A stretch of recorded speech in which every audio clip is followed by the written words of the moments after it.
সে আমারই গ্রামের ছেলে, আমারই ভাই হয়, কি আমার ভাস্তা হয়, কি আমার আত্মীয় হয়, একবার তখন বলে না একটা নিচু জাতের ছেলে, একবারও কেউ বলে। তাই জন্মই মানুষের পরিচয় নয়, কর্মই জীবনে মানুষের পরিচয়।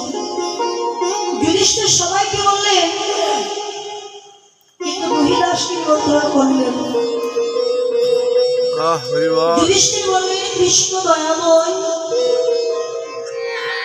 আমি যে যজ্ঞ করছি, এই যজ্ঞের যে একটা দায়িত্ব,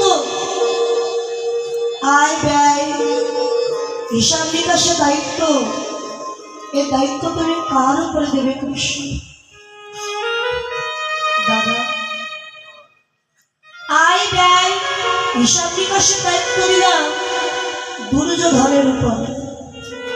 দুর্যোধন, তুমি কি জানো না কৃষ্ণ, সে তো আমার শত্রু, আর শত্রুকে যদি তুমি এই দায়িত্ব দাও, সে তো সব ধ্বংস করে ফেলবে। এখানে তত্ত্ব লুকিয়ে আছে। তত্ত্বে কি বললেন? এই জগতে যে চোর, চোরের সম্মুখে একটা বস্তু রেখে যদি বলা হয়, দাদা আমার এই জিনিসটা তুমি একটু দেখে রেখো, তবে ওই জিনিস কিন্তু আর চুরি হয়।